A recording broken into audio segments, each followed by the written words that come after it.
Hello students, so your question is which of the following can be categorized as matter? First option is chair, second option is air, third option is almonds, and our last option is all of the above.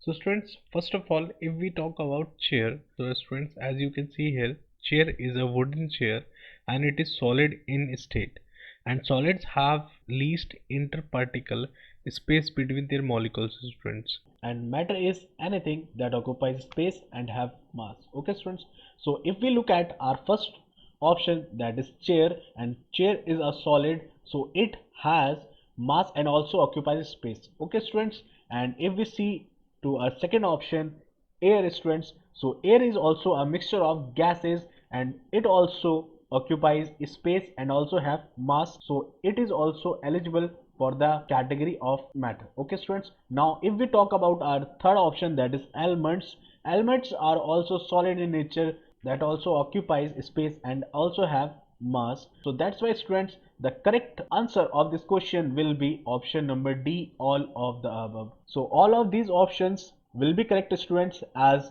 all of these, chair, air and elements, have mass and also occupy space. That's why all these are considered to be as matter. So I hope students this explanation is clear to you. So see you all in our next video. Till then, take care. Have a nice day.